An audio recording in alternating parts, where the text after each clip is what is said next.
Salutations, Snyderheads. You're listening to Zack Snyder's 0 to 0, the only podcast that we do, the three of us, about the Zack Snyder DCEU movies, I guess. Sure.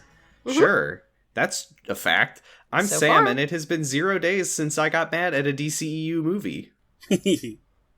I'm Giga, aka Man of Veal. And I'm Belle Flakecub, a.k.a. the Kamikaze Pumpkin, a.k.a. the Suicide Squash. You know what I like about Man of Veal?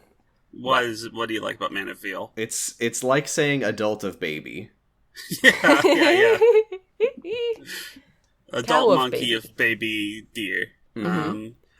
This is the... We finished Man of Steel, the movie about Superman. We sure did. Yeah. Manning Steel. If you're The watching the along, which American you Man aren't of and you Steel. shouldn't, we started at 1 hour, 28 minutes, 34 seconds, and we watched the rest of the movie. And it was bad. Yeah. It was. See you It next was- time. Do you like the color there's- gray? Do you like the color gray? Do you like punching? Do you like 9/11 happening? If you like 9/11, we've got a buffet Really of howdy, hits we got for a movie you. for you. Did you see 9/11 and think, this isn't enough of these? If so, maybe don't admit that to anyone. Yeah. So, We learned between episodes, well, Sam and I learned, I guess Gig already knew, yeah, holy That- shit, I that- can't believe you didn't know. that Henry Cavill is British. He's Now- from He Britain. is- He's a British. To be He fair went to to me- Stowe School in Stowe. Yeah, and he went to boarding That's usually school. what schools are called. In British boy boarding school. Russell Crowe sent him a good luck acting package or something. I don't know. I want to say, in my defense, I barely know who Henry Cavill is. I've never heard of him before this franchise. I've never seen him in any other movies. So who If it who hadn't cares been- that I didn't know that? Who cares? If it hadn't been for the movie The Man from U.N.C.L.E., I wouldn't have known that he and Armie Hammer are two different people. If it You wasn't should've- for this movie, I wouldn't know that he exists. You should So watch The Witcher. Yeah, people do fake accents all the time. Wait, does The Witcher have a British accent? No, I'm just saying that The Oh. Witcher's Well, then, okay. That's extra not helpful then. Well, now you're just advertising. No, because he does an American accent in The Witcher, because Geralt has an American accent in the video games. Which is It's- weird, by the way. No, all the Witchers do. All the Witches have American accents. It's Is that right? a thing. Yeah. Huh, I don't remember that. But I also haven't played that much. Anyway. The amazing thing about Henry Cavill's American accent is that before I learned that it's fake, it didn't occur to me to even think. Because there are some people where you see you watch them do an American accent and you're like, oh, you're from somewhere else, aren't you?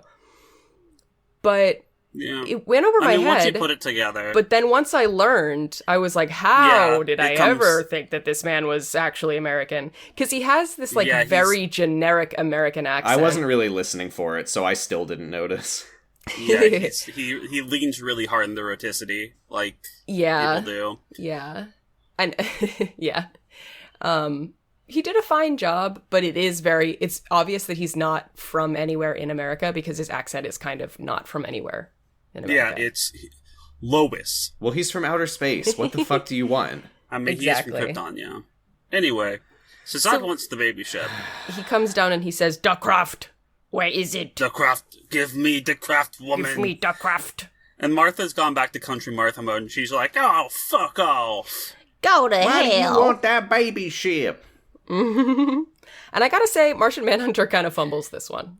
I can't Yeah. lie. He's not expecting it. Like before, he wasn't expecting it, so he's putting on his, like, weird, country Martha. And he's distracted So by she's the like, love of "Go his to baby. So he's just Yeah, like, yeah. I don't know, and like looks at the barn where the craft was.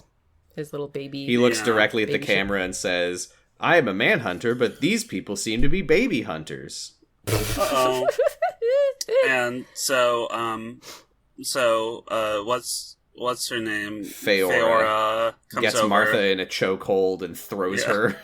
Mm-hmm. Which surprisingly, Martha is fine, so I think she is Martian Manhunter after all. Because she's just she like gets- on her feet after that. Yeah, you see her feet like a couple inches off the see ground her from feet. being the chokehold. We see her Yeah. feet. We see her And feet. so, yeah, So when she gets chokeholded, she looks over at the baby barn, and Feora is like, "Oh, you're looking at the baby barn," and then she throws Martha, and instead, seeing the baby barn, instead of walking over to it like a normal fucking person, she does a big jump. She's a Kryptonian. She's not a normal person. Yeah, but they're used to walking. I'm saying she's a Kryptonian person. Right, which is I'm racist. So you're racist. They look in the baby ship. There's no codex to be found. So Zod throws a truck because he's so mad. Yeah, Zod just gets real mad and throws a truck. He throws the truck goes through the roof of Martha's house. We see Martha's house in future movies. I did not know that it had. Is that why she got bankrupt? Was because they had to repair the truck hole? Yeah, probably. You know, contractors will fucking charge you up the wazoo. Mm-hmm. I'm just surprised that I had no idea that her house had previously been destroyed. Right? There should have been like a big job repairing it, I guess. They should have made like that part of the house like a different color. You know, so you can like see the patch line. My nickname should have been effing stupid. We'll get there in like 2 hours. So, Superman then flies in. He grabs Zod. He crashes through a bunch of silos. Get ready for a lot of crashing through things. So Superman causes a grain explosion. Very dangerous. A lot of explosions. They crash into a gas station. We hold on the 7-Eleven logo. The gas station holy explodes. Shit! Immediately. There's a lot of product placement. But, like, they kill so many people already. He goes through a 7-Eleven gas station with people are undoubtedly in. Mm-hmm. Like, it is undoubtable that there are people inside of that. Right, but we know from the next movie that he's trying to live up to the ideals that his father instilled in him. He's like, I hope there are kids in this 7-Eleven. He's like grabbing Zod and like looking around like, all right, where's the elementary school to slam him into it? Damn it, I can't. Well, all right, we'll settle for the gas station. Mm-hmm. Hope that a family of 5 is fueling up here. And in so crashing him through the gas station, he rips off the helmet that Zod's wearing, which apparently is just really easy to do. And Zod's like, oh! Owie, the world is too big, mama! Kal-El, why are you turning into a skeleton? Mm-hmm. I didn't get this at all, because I thought that Kal-El was surprised by these powers that he was getting because he was a baby, and then became a kid. Well, and so, no, it's overstimulation. Like, it's, he's able to hear 1,000 times more than, like... But isn't he able to hear that much because he's got all of the Earth radiation from all those years of being on Earth? So then why does Zod have it, like, immediately? Well, Zod has it because his helmet is keeping... It's, like, decent... Like, it's stopping all the information from getting in, so he hears, like, normal. But why would why would the helmet do that? I don't know. It's because it's filtering the radiation of the sun, I would assume. I would assume that this is like a Kryptonian exo planet. Yeah, maybe like when they go to when they go to different planets, because their star is very weak and put outputs of very little radiation. So as soon as a Kryptonian goes on Earth, it's boom grapes. Yeah. Yeah, his helmet pops off and he's like, oh god, my suit is tightening around my rump. My like ass is growing. His inner ear bones are raisins that turn into grapes, and his eyes were raisins and now they're grapes.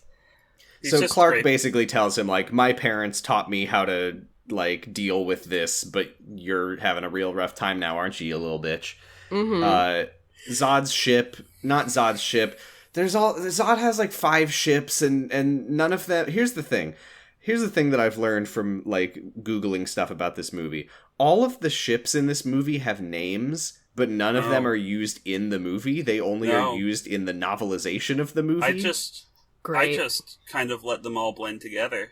Like, oh, there's a ship that Zod's gonna get on. The thing that confused me so much is that Zod has a ship that is the exact model of the Kryptonian scout ship that Superman found. No, Zod steals the Kryptonian No. But before that, earlier, at this point, he has one of those same types of ships. Oh, that is confusing. Which then later confused me when I was like, wait, how did he get back here? But yeah, he has a ship that flies down, it shoots Superman in the tummy, Zod's goons help Zod up, and they get back on the ship and fly away. That's another thing that happens throughout this hour of the movie. like it's as just this... Zod's goons, like, medevac. flying up and flying back down over and over. It's so funny. Like, you've beaten me, but I'll be back, Superman. I'll be back 6 more times in the next hour. Super weird. Yeah. It's very, like, video gamey. This is where we meet our new friend, who, again, he has a name that we don't hear in the movie, but there's Feora Ull, and her big, large friend, whose name is, get ready, Dragon Ball Z fans, because his name is Namek. Wait. Oh, thanks, Zach. No, that's a comics character, apparently. Oh. This was so confusing because they zip Zod away. He gets, like, medevaced. And then immediately, like, Superman looks somewhere else, and there's Feora Ull, and, like, this guy with this huge, like, armor and a head thing that's, like, completely covering his face. It never comes off. I was like, no. Is this I mean, we see him earlier Zod? in the movie. Like, no, what? We see this guy earlier in the movie. He's just huge. Yeah, he's just like a mini boss, I guess, but... Yeah, if you look him up on explain the wiki, there's a very blurry picture of his face, because we only see it for, like, one frame. We see him in one frame before he's turned into a penis and shot into space. Oh, yeah. And then all the Smallville people are, like, looking out the window at all of this, all of this fighting and everything, and they're all scared, and, one woman's, like, looking out the window, and her husband is like, get away from the window! Yeah, everyone's, like, getting into their house. And there's somebody running down the sidewalk, and Clark goes, get inside, it's not safe. As if they needed to be told? Yeah. Like, I mean, really? Giant alien guy fighting other aliens? I'm it's not safe out here? This guy in his pajamas walking to fight a sexual woman and her giant friend. So, there's army helicopters flying in, and they say, authorized to use deadly force. Mm-hmm. This is Elliot Stabler again. Oh. It's not important, but that is a detail. I will say, the U.S. military kills a lot of people in this, too. Yeah, well, we'll get there. So, Superman walks up to Feora and Namek, and he's like, and the planes start shooting them, and then the big guy gets Superman shot. Gets domed. And then the planes... Well, Superman also gets domed. Like, he gets just shot in the head. Yeah, he's fine, though. And then the big guy, Namek, is eating a plane in the sky, and then Feora Ull does a big jump, and Superman intercepts her, and they crash through the IHOP, and Pete and Clark make awkward eye contact. Pete's there. Pete's in his IHOP on the worst possible day. I really wanted Clark to go, Pete? Oh, hey, Pete. Yeah, no, I really wanted him to acknowledge him, too, but, it's been trained out of him. Yeah, so then ironically, Feora Ull leaps back at Clark, and she pancakes him against the wall. Outside of Sears. No, it happens a lot. It happens a lot of times.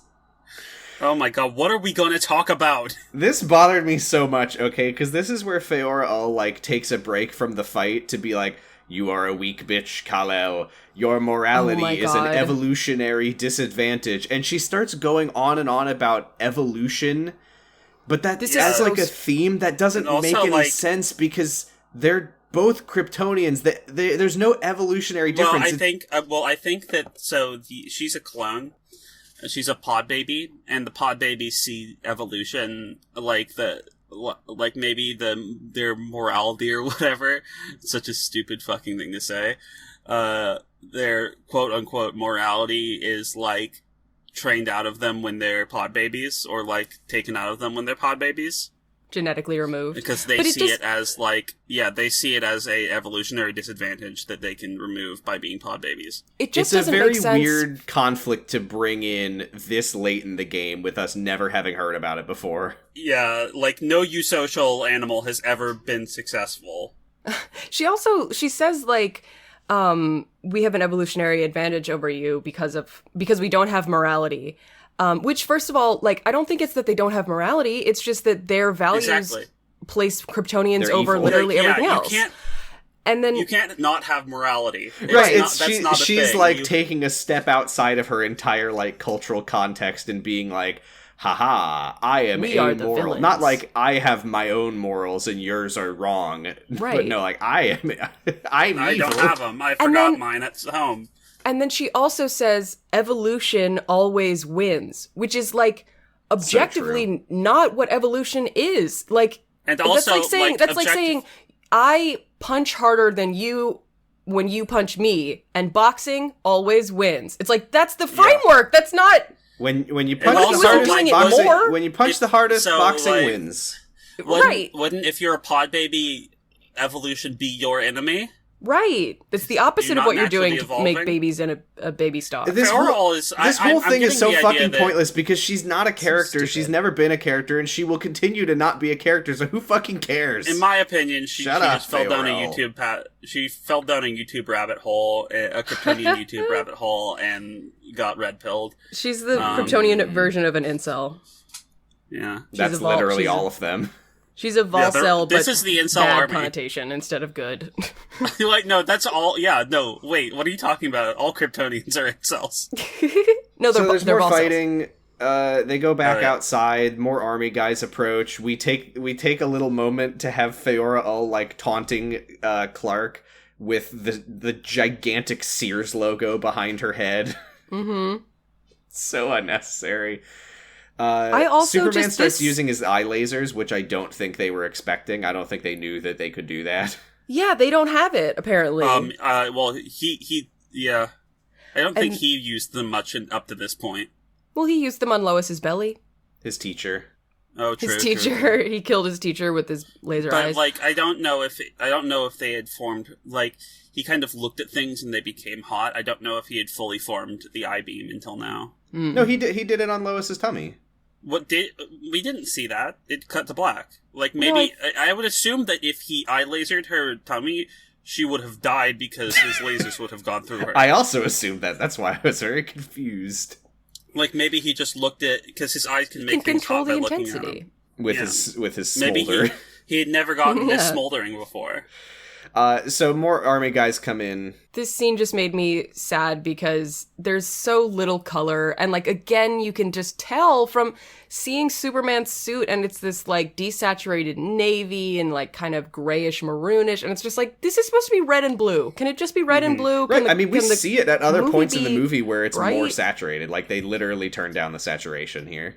Yeah, I don't like it. I still But don't you know like what it. that does? You know what that does is that the most colorful thing on screen at any given moment is the Sears building. Sears! Or in this next scene where the new big bug guy throws a U-Haul van at the helicopter. U-Haul rented for one day, $19.95 plus additional gas after surprised 30,000 that- miles.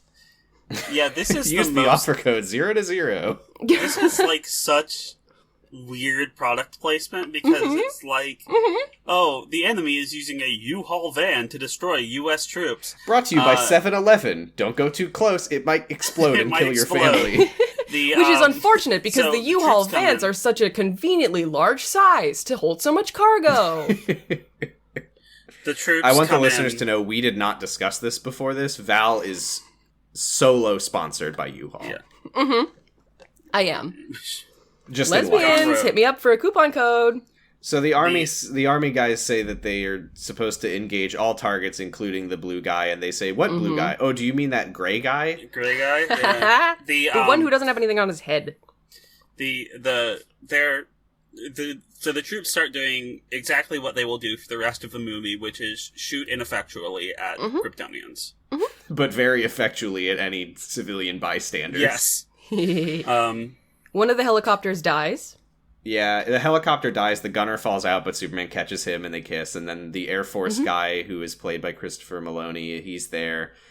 He's in the helicopter that crashes, he's shooting Feora with his little pistol, and It's she says so that's a funny. funny He's gun. like, boom, boom, boom, boom, boom, She- boom, boom.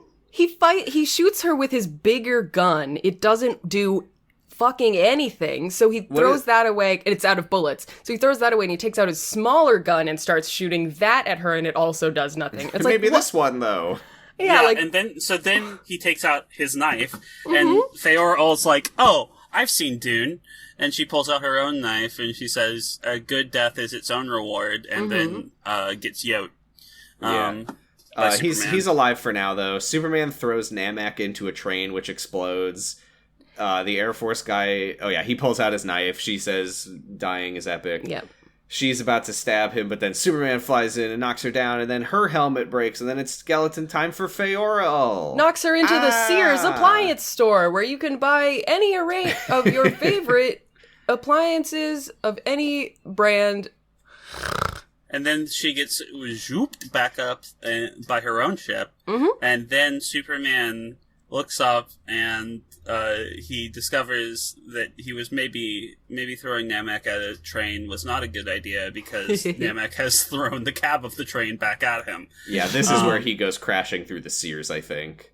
And then, Zod's ship lands and they blow up all the planes, and then they go away in the ship, and then the army guys go into Sears and they get some great deals. And while they're in there, they find Superman. The last shot of this scene is the Sears. Yep. They're paid a lot of money for this. I understand why they went bankrupt. They're like pointing their guns at Superman, but he's like, wait, do you hear that? It's the Superman theme playing, and they say anyone with the Superman theme playing can't be a bad guy, so they lower their guns. Air Force guy, whose name I will never learn, says Superman's not our enemy, and then Superman says thank you, and then he blasts off, and then we hold on the Sears logo for 10 seconds. Is Sears still around? It's so I think so. Huh. I guess I had one in my local mall that went out of business, and I just hadn't seen it since. They're not the juggernaut that they used to be, but I do think they still exist. Yeah, they still exist. Generally have kind of... They sell Land's End, which you used to only be able to get from a catalog. Anyway, Wow, Land's End? Okay. Yeah. Martha's going through the rubble of her fucked up house, and she finds the photo album. Clark comes back. She says, "Nice from under the nice truck, suit, son." Because it's not just like rubble; it's like you fully see the truck in the room. And she's the truck shitted out the family photo album. Scoop. Yep. It must be very traumatic because of like the imagery of a truck going into something. Must be pretty sad for that. Reminds her of the time that the truck two cars had sex on top of her husband. One truck going into another thing, you know what I mean? She hugs her son and says, "Nice suit," and he's like, "No, I look like a fucking idiot. Everyone's making fun of me. They said I look like a jester." She says... I mean, to be fair, it is kind of shitty. I assume that the black and white suit is probably something that Zack was going for from jump. Like he always wanted Superman to have the black and white suit or something. Yeah, because then he doesn't have to put colors in his movie. Yeah, like I would imagine in concept art that Superman is probably wearing something more reminiscent of the but like, I mean, everyone on Krypton is wearing dark gray. Exactly. So the studios are like, what the fuck is this? This isn't Superman. When Zod is wearing his Super Zod suit later, I could not believe how fucking bad it looks. Yeah, it looks terrible. Gray on gray. Jesus It looks Christ. like Green Lantern CGI. Talk about a fucking groutfit. So Martha's like, "Don't worry, son. We can always replace this stuff. It's just things." And Clark's like, "Yes, mother, but we can't replace you." And she says, "Actually, son, there's a certain Martian who you may or may not have met already." You can't replace Martha Kent because she's already Martian Manhunter, but you can replace Martha Wayne. Yes. Who only became Martian Manhunter. No, Martian Manhunter... Oh, no. Martha Wayne became Martian Manhunter when she was when she was supposedly killed during the Crime Alley incident. Sure. And then she went and became Martha Kent. Yeah. Clark tells her about the Codex, and he says, "I might be able to bring the Kryptonian race back." And she says, "That seems like a great idea, son." And then this part fucking kills me, because a police car pulls up to the front of the house, and Lois runs out of it, and she's like, "I know how to stop them!" And we will find out shortly that her plan is that the baby pod has what's called a phantom drive in it, and the Zod ship that we will see hovering over Metropolis later also has a phantom drive. Yeah, and if you collide two phantom drives together, it forms a singularity that sends anyone in it to the phantom zone.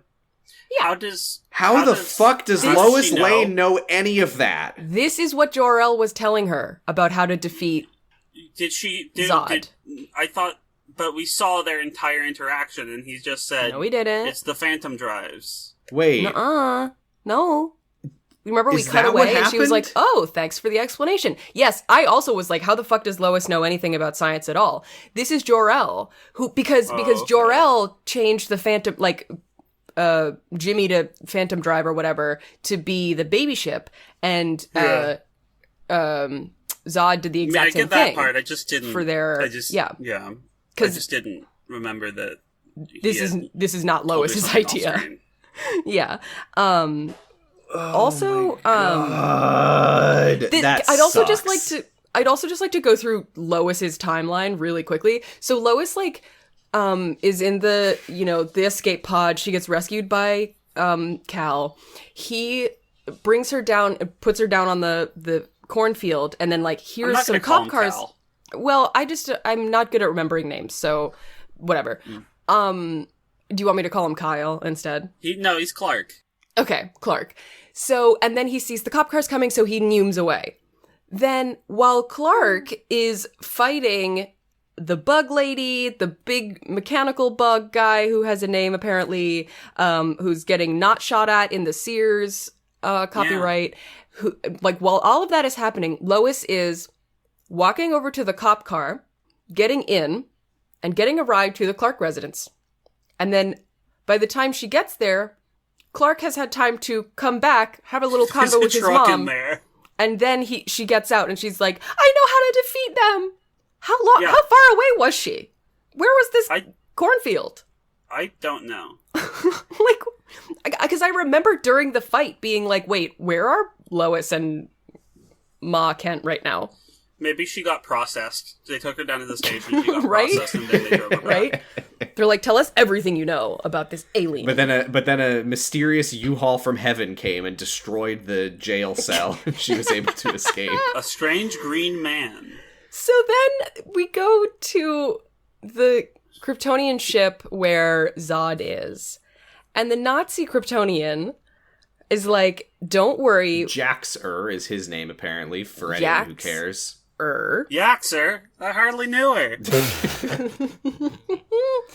And he says, "I have figured out how to defeat them.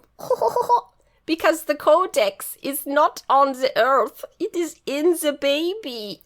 This is such a fucking pointless twist. So hey, Cal is the Codex? Hey, have you seen enough Baby Dick? Have you seen enough Baby Dick in this movie yet? No. Remember how we were like, "Oh, it kind of looks like the laser is the Codex is going into the baby," and then I was like, "No, it's going into the car key." This has no impact on anything, though. Who fucking cares about this twist? This doesn't matter. No, it doesn't. But then it also means that they don't have to explain that Lois definitely left the car key on the ship when she escaped in the escape pod. I thought she didn't. Didn't she? No, because she has it later. She has it. I don't know. Oh, right, she has it later. Oh, yeah. She took it with her, yeah. Whatever. It's not important. Kal-El is the Codex, because "my son is the future of our race" was not literal enough for Jor-El. He needed it to... All of the cells of all of the future Kryptonians are inside of Kal-El. I'm going to turn my son into symbolism. Hold on. This means that Jax-er... The reason that he took a blood sample from Clark previously was just to check if the Codex was inside of him. Yeah. Oh, man. I mean, maybe he was looking for other stuff. Like, he was like, "Do you have mud in your blood, or are you pure?" And then, while he's, looking into the microscope, he's like, "Holy fuck, there are cells of all of the different Kryptonians in here." I didn't think that I would find anything. Jor-El went into the future and watched the Game of Thrones finale and decided he was going to turn his son into symbolism. Mm-hmm. He went to count, do a red blood cell count on Kal-El's blood, and the machine came back with 6 billion, and he was like, "Wait, what? Yeah. Wait, what is happening?" So Zod asks, "Do we need him alive?" He says no, so they say cool. Zod says, "Release the world engine," so they release the world engine. I kind of like the world engine. I think it's kind of neat. This is where Swanwick says, "What's the big scary ship doing?" And the computer guy is like, "It's sent out a smaller ship, sir. It's heading somewhere to the Indian Ocean for the next movie for Lex to find it." Oh yeah, the Indian Ocean. The world engine lands in the Indian Ocean, and then the main ship, which I don't remember if I said this already, the novels say that it's called the Black Zero, fun fact. It floats down over Metropolis, which we see from perspectives of people all over the city, and in the next movie, one of those people will be Bruce Wayne. Mm-hmm. I wonder if the Indian Ocean is actually on the opposite side of the world, the antipode of Chicago. It is. Okay. It's in the middle of the Indian Ocean, yeah. There you go. Huh. Nice. Good research. Someone owns Zach. a globe at Warner Bros. Oh. I also just like that the world engine looks like if a three-legged stool was taking like a really hard piss. Which it kind of does into the Indian Ocean. Yeah, so yeah, a big chunk goes into the Indian Ocean, the other chunk goes onto Metropolis, and then so here's my description of the next scenes is various shots of Metropolis having a normal one. Mm-hmm. One half of the world engine lands on one side of the planet, the other lands on the other side. One side happens to be on Metropolis. What? That's incorrect. What? It's not. There's one world engine. And this is the thing that I found very confusing. I said one half of the world engine. No. The world engine goes to the Indian Ocean. Okay. Zod's ship, the Black Zero, is not a world engine, nor does it have a world engine, but it does what a world engine does, but its ability to do that is dependent on the world... I've looked this up. Its ability to act as a world engine and do what a world engine does through cryptoforming the Earth is dependent on the world engine being active. So, does the world engine work without Zod's ship? Yes, but Zod's ship can't do that unless the world engine is also doing it. Why is Zod's ship doing that?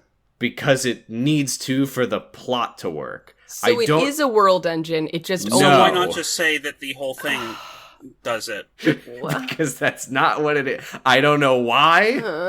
Anyway, I don't know why he couldn't just have two world engines. That Zod's ship, the Black Zero. The Black One, the Black 0-0 floats over Metropolis. Zack Snyder's Black 0-0. Forming a 0-0 connection with the world engine. Yeah, and then shoots out a big laser, and are you ready, folks? Because it's time for Dubstep 9/11. No. So, yeah, the next about half hour of the movie is Dubstep 9/11. Yeah. Yeah, that sounds about right. So the government science man is like, Calvin Swanwick's like, what the fuck? What's doing? Happening? And Emil Hamilton says something incorrect. I couldn't remember his name, so I just wrote him down in my notes as Melvin Dwingler. That's basically his name. I just call him Government Science Man. And he's like, they're adding mass to the Earth and adding particulates to the atmosphere and blah, blah, blah. And, you know, English, damn it! They're fucking on pussies, sir! But he says that they're terraforming. He says they're terraforming. And then they're like, lie. They're terraforming? They're making another Krypton? They're making Earth like Earth? No. They're making Earth like Earth? They're cryptoforming? Excuse you. Yeah, please. So, and then, some Why couldn't they just cryptoform Mars? I don't know! Because that would be copyright infringement on the video game Terraforming Mars. Or maybe that's a board game, I mean. It's called Terraforming Mars. All the Martians are already Mars. Dead But per Martian Manhunter's origin story. We then get an extremely cringe moment where the computer guy from earlier is like, Colonel Swanwick, the Air Force guy whose name I again forgot, is on his way with Superman. And Swanwick says, Superman? And he goes, the aliens, sir. They're calling him Superman. So they do say it. Which is like, that's... Even worse than not saying it, honestly. It's worse than not saying it. Like, if you're gonna... Like, okay, there's two ways to have this work. One, Superman comes up with his own name. Two, like... We see, like, media people be like, the man that people have taken to calling Superman.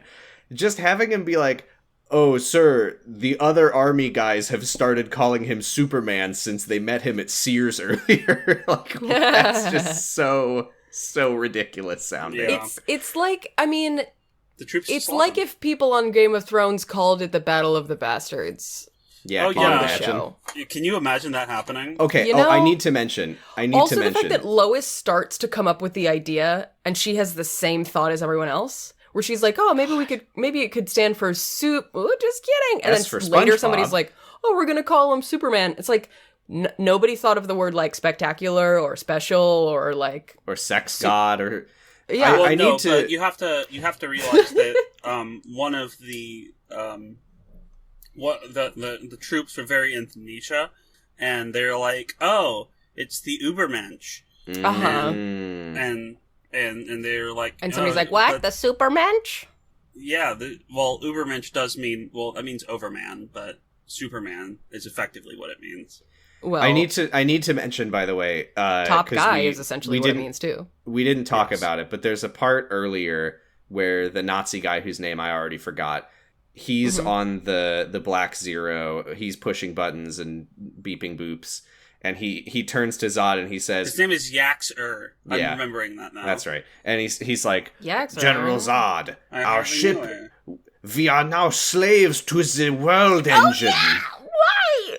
So that was them establishing that their ship is now like mimicking the world engine, and So that weird. the world engine needs to do its thing or they will stop doing their thing. I mean, so that is like an actual term. Like a slave machine is a direct coupled, like it's a processor. So there's a thing in like computer engineering called master slave. Yeah, systems. sure. that people are trying to move away from for some reason. I can't imagine Some why. reason. But Yeah. like, you couldn't just have him say, "We're now coupled with the world engine," or I we're mean, now. my complaint is You know? not about the politically incorrect wording so much as the what the fuck are you talking about? No, yeah, I don't care that it's the word slave. I mean, he's a fucking Nazi. Their plan is to eugenicize everyone. Like, they're bad. The words they say are not the thing that I don't like. But But just, yeah, Why can't like, they just have as a two world non-computer engines? person, You could just say, As a like, non-computer controller person watching agent. this- There's a lot of different terminologies for it. right? I Primary, didn't know what they secondary, meant by "we are etc. slave to this engine now." Yeah, Right, because that Like, line they doesn't have to make explain any fucking terraforming. sense. They have Right. to explain terraforming, but they don't explain master slave Terraforming. processes. Okay, so Right. anyway, they start blasting the shit out of Metropolis and the ocean. Somewhere, Bruce Wayne is giving his employees permission to evacuate the building. I know, right? Oh my god. We then go to the Air Force Army base, whatever. A helicopter is lowering the baby pod down. Lois and Clark explain that this is the baby pod. It has a phantom drive. Zod's ship also has a phantom drive. If they collide, it will create a singularity, pulling Zod into a black hole. Mm-hmm. And then Superman says that he has to stop the machine over the Indian Ocean, or the gravity field will keep expanding. And Lois says, "But Clark, if the machine is creating a more Kryptonian-style atmosphere, won't you be weaker to create tension in a scene that is essentially just you fighting a building?" And Clark says, "Yes, there will be tension in this incredibly boring scene that has no stakes."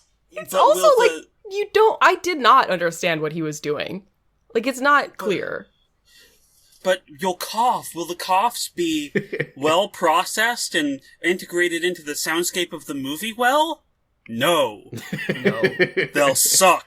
This is the scene also where I was like, "Oh, Henry Cavill is not from America." This scene is while they're explaining, "Oh, my baby crib will make a black hole." It's very obvious that he's putting on an accent. I forgot to listen for it. Yeah, that's fine. So he has what I would argue is like the closest thing that they have in this movie to like, I mean, I said this before, that there's nothing between Lois and Clark, and the only way This that is you the would one know thing. that they're love interests is if you already know that they're love interests. This is the one thing that's a little bit charming. I wouldn't even go that far, but I No. would at least say that they were trying to have it Trying, be flirty, yeah. where he's like, "You might want to take a step back before I blast off," and she's like, "Okay," and he's like, "A little further," and she's like, "Ha ha, he," and then he blasts off. Which I don't understand Zod's- because he blasts off like he next to her, like, uncouples from a hug and yeah, but he's doing like, he's doing a big blast off this I guess time. he's doing a big one. Yeah, he's like, you might want to be upwind for this. He knocks her skirt up and she's like, oh! Zod's ship keeps fucking up the city. Zod says, take over, Feora. I'm gonna go to the baby chamber on the Kryptonian scout ship that is somewhere. The Air Force guy is heading to Metropolis with the baby ship on some kind of big plane. Lois is on board for literally no reason. Yeah, there's no reason. She's the one that Jor-El told the plan to. Right, but she has now told them the plan. There's literally no reason for her to be here. Well, she does not. She's a military operative, so it makes sense. She doesn't do anything that couldn't be done by another person in the following scenes. Yeah, including almost die for no reason. Well, she knows what the key is supposed to do. And so Zod goes to the scout ship, and he's like, do, hey, buddy. And he takes off his helmet and tries to enjoy the sun, and he succeeds, and he becomes epic, and he looks and he says, I am now epic from the sun. He sees his own skeleton, and he's scared. He puts a key in baby room and turn it on. I was kind of confused about this, by the way, because I had assumed, because we know that the command key that he plugs into the Kryptonian scout ship is his own. I had assumed that the reason that Clark's worked and like gave him authority over the ship was like because it was a House of L ship, because it had the armor with his logo in it. Maybe but it's Zod more plugs like his command key in, and it's like, okay, I'm your ship now, Zod. Maybe it's more like what if you like swipe your security badge at a terminal, it logs you into your username on the I feel computer like or something. As a high-ranking military man, Zod's special key would. Oh, so it's like recognizing the authority of a military general, even though it's not his car. It's like you are allowed to be, It's like if the president could take his personal car key and just drive your car Unlock around. any car, yeah. It's like if the president could log on to any computer with his So login. Anyway, Jor-El goes and Jor-El's there, and he's like, Follow Jor-El. Zod, I'm a ghost, or doing... So it's like, Jor-El is like the neckbeard Wojak doing the, you're doing genocide, and Zod's like the Chad head, and he's saying yes. Yes. The funny racist meme that we all like, and that I love to see on my Twitter timeline. Yeah, I love seeing that Aryan man. Well, I mean, in this Zod case, at least it's fitting. Yeah. Did we skip over the part where Metropolis is getting like fucking destroyed, and Perry's like, okay, we're all gonna leave the building now. That happens later. That happens several scenes later. But yeah, 2 scenes later. Yeah. Superman reaches the world engine. He starts coughing, and the world engine grows bumpus tentacles that start attacking him. Sorry, I touched on this earlier. The coughing is awful. It is so high in the mix. It's above every other audio. Like you're like 20 feet away from him. You're like hundreds of feet away from him, and you hear like. I had a lot of problem with the sound mixing in this movie. I mean, I mentioned that last time when Lois was talking to Clark at the graveyard, and I couldn't fucking hear a word they were saying. The world engine has a bumpus swarm. Yeah, and I gotta say, the Superman's fight against the world engine is... It's 2013, everybody. It's so fucking boring. Well, because I didn't it's understand what was 2013 and they have to have the guy fight a cloud. I mean, he's literally he's just like is fighting standing in a a car. Like, I don't care. Like, literally, like, that is something in action movies from, like, basically throughout the aughts. Or, no, not the aughts, the tens. Which was like, oh, yeah, the big protagonist fights a cloud. Is this like when Aquaman was fighting back all the water in Justice League? Sort of, but it's more like in, like, Fantastic Beasts, where at the end, the kid turns into a cloud, and they have to fight the cloud. Or in Green Lantern, where he has to fight a cloud. Or in there's lots of other movies. WB, huh? A cloud. Lots of other... Yeah, for some They reason... do not like clouds. Yeah. Fuck them clouds, Jonathan Kent. They like particle attractors. So he's fighting a building and it's really fucking boring. Airplane. This is hilarious. Is that a bunch of Air Force airplanes start shooting missiles at Zod's ship? This is horrible. Oh, also, like, I want to just touch real quick. So, like, we're glossing over it a lot. We're just saying, oh, it's it's 9/11. Like maybe it's like, oh, it's not that bad. It's that bad. It is so bad. A lot of buildings get destroyed. So many people die. I mean, it's not quite like, obviously not as graphic as, like, the end of Invincible or anything. We don't see any actual humans die, but we see a lot of buildings get destroyed that definitely are full of people. Yeah. Like, and we see, like, people running down the street as is about to happen. A building falls onto them, yeah. We see a tiny Ben Affleck. So we know at this point that the government knows that this thing is fucking with gravity. It's basically just suplexing the entire city over and over again. Right, so what could be better than shooting a projectile directly at it? Oops, oh no, our missiles got pulled down to the ground and started blowing up tons of civilians who are fleeing. Oops. So many people. Ah, jeez.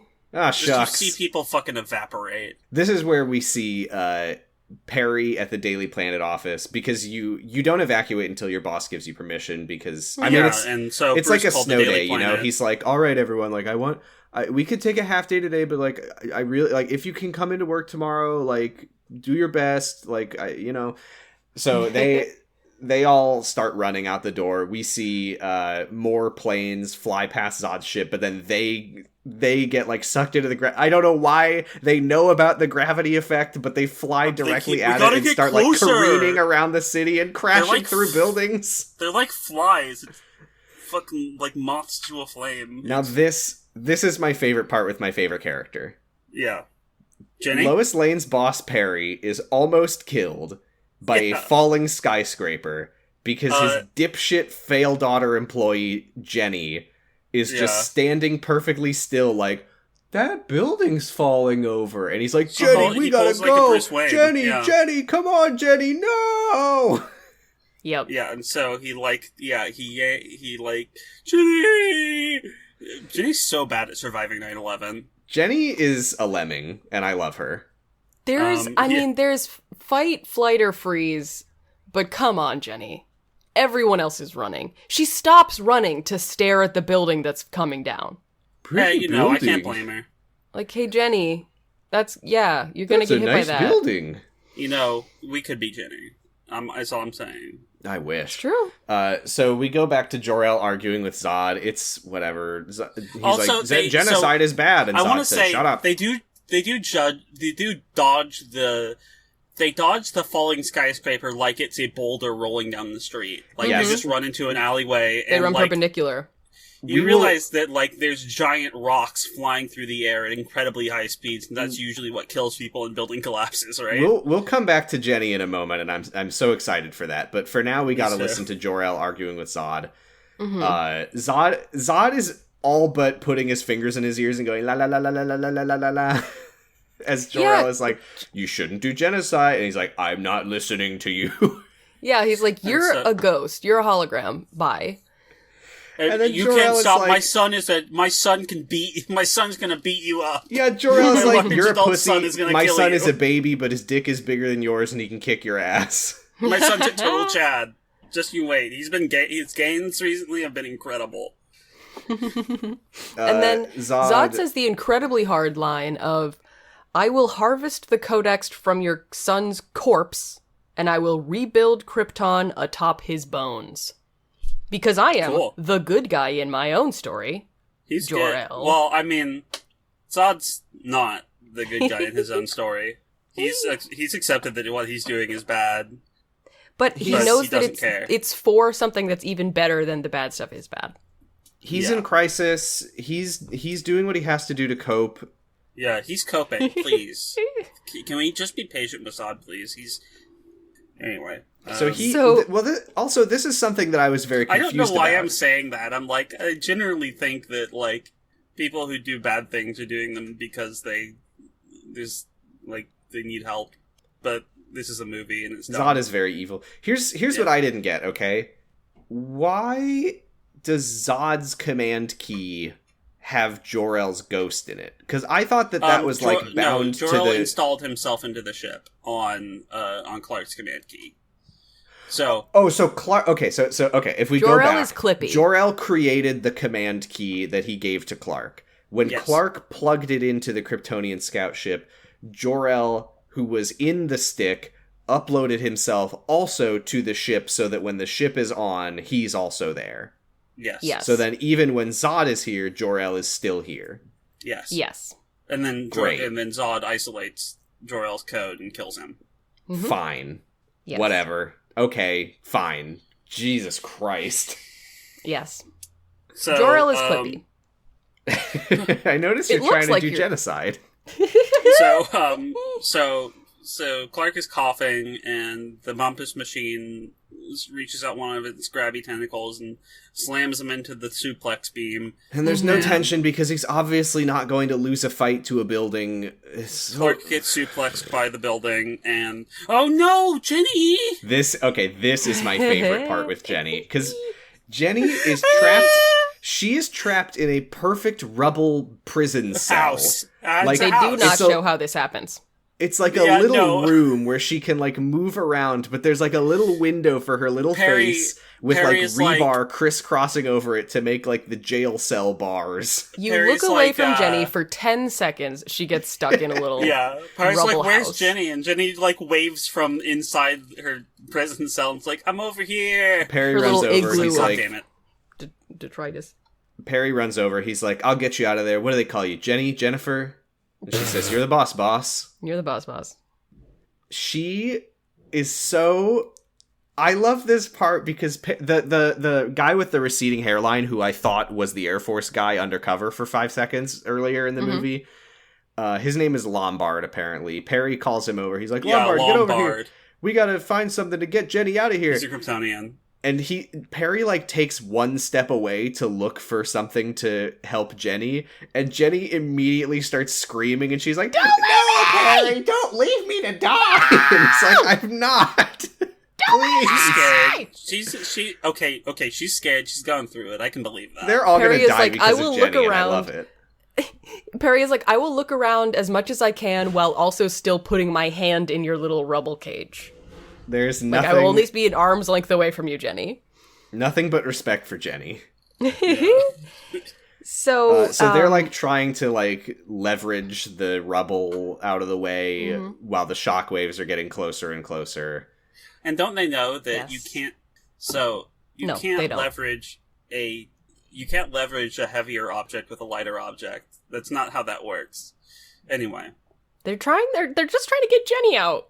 They don't need to move all of the rubble, just enough for her to be able to leave. yeah, but it's rebarred concrete. It's much heavier than the. Well, what are they supposed to do? aluminum Leave her to trap. They're die? journalists. They're not Yes. engineers.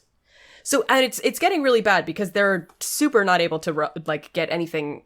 They're not able to move And they're anything, seeing- and they're just getting closer and closer. The suplexing is getting closer and closer. Now this and I love Perry and because Jenny we have cut... like a moment of eye By suplexing, contact. I don't think I ever explained what I mean by suplexing. The machine, essentially what it's doing is lifting up a bunch of stuff and then slamming it down. And Yeah. lifting it up and slamming it down as, like, flattening the Earth. Yeah. Um, And then we get a shot of Superman, who is like standing directly underneath the world engine, like he's like training in a waterfall, and he's just kind of like meditating for a second. And then we see Perry and Jenny like holding hands, preparing to die. And then Clark is like, "Ah!" And he flies straight up into the world engine's waiting well, asshole. he looks like he's shitting himself first. And he Yes, he does. explodes the world engine, and then Zod's ship stops doing its thing. And then Jack's Borble is like, "Ah, no, the slavery!" That's adorable. And then this made me so annoyed because at this point, when the thing stops, we cut to the Air Force guys, and they're like, "Oh, good. Superman stopped the world engine. This is what we were waiting for." So they knew that would do that? Yes, They that's did why it he anyway. went. And then I the mean, world look, engine there's explodes and sends a nothing- hunk flying into the Indian Ocean for the next movie. There's nothing. Oh yeah. It sends a hunk flying into the Indian Ocean. Superman. That's the hunk. Hey. So the Air Force guy is like, he did it! And they they prepare to destroy Zod's ship by flinging a stroller at it. You saved me! Mm-hmm. And this killed me. The Air Force guy, whose name I still don't remember, maybe it'll come to me at the last second, but right now I don't know. He turns to Lois and he says, "It's up to you and Dr. Hamilton now." Mm-hmm. What if it was Lin-Manuel Miranda? In what way? Why are either of them here? Because she was the one that was there. But we find out that her and Dr. Hamilton's role in this project is literally to plug Superman's command key into the baby pod. Literally anybody could have done that. Why is a civilian here? And then, but see, Lois is too stupid to do it, actually. Because she's the only one that knows what's supposed to happen. You think you can explain these things to people, just like, okay, and then you just like put it in, it should be like pretty self-explanatory, and then it'll just like fire on. But right, he's like, okay, well, we gotta get going. How do we do this? And Lois is like, I'm not telling. She doesn't, but like, even if she... You can never explain it as well as you think you can. I'm sorry. I am all for just putting the person that was there on the ship. I mean, Lois is the only one that knows how to do it, and she doesn't know. I guess you can't. It's a lot harder to troubleshoot when the person that knows what it's supposed to look like is not on the ship. Because if she had just been like, you have to plug the key in and then like push it, they'd be like, wait, why isn't it working the way she explained it? And then you have to, call her and be like... She didn't know that, like, the key in any circumstance wouldn't go all the way in. Right. And so she couldn't have told them to, just put it in and make sure it goes all the way in. Though it does start sparking and shooting lightning, and so that would maybe key me into the fact that maybe there was something wrong. Anyway, it's an alien car key. Why would it we go do back anything to wrong? We go back to the hunk of the world engine. Superman wakes up on the ground. He reaches out to the sun, which reinflates his giant ass. Mm-hmm. Dr. Hamilton and Lois approach the baby pod. Lois, this is where she tries to plug in the command key, but it doesn't fit. And we get my favorite line in the movie, which is some Air Force guy says over the radio, "Loadmaster, is the package armed?" Loadmaster! Loadmaster, arm your package, please. I'm very submissive and breedable right now. Oh, God. Don't say breedable. And then there's a problem, and Lois says it's supposed to go all the way in. I love the incredibly meta dialogue between Lois and Hamilton, where she's like, "There's something wrong. It's not supposed to do this." And Hamilton's like, "What is it supposed to do?" Well, so, yeah. What if Emil Hamilton was played by Lin-Manuel Miranda? I think it would go a little something like this. So Air Force guy is like, "What's the holdup?" And Hamilton is like, "Oh, well, you know, when you try to plug a USB in, it never fits the first, and then you got to turn it around, and then it doesn't fit that, and it turns out you had it right the first time, and it's like, why didn't it fit the first time, you know?"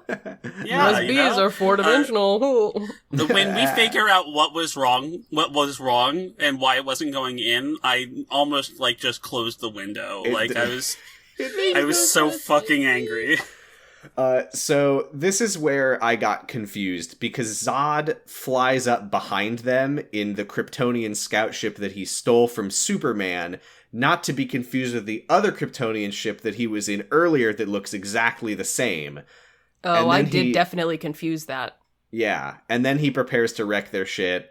Also, it doesn't help that we get so many, head-on shots of Zod's ships, which make them not very informative about the profile of the ship. Right, because they look kind of like Metroids from directly the big on. Head, yeah. But then when you see them from any other angle, you're like, oh, it's like a big long ship, and that didn't help. You know, Samus and Mario have something in common in that both their ships they both have spaceships shaped like their head. Ah. So Superman crashes in, and Zod is like, "Don't destroy the ship or Krypton is fucked." And Superman's like, "No," and he starts blasting.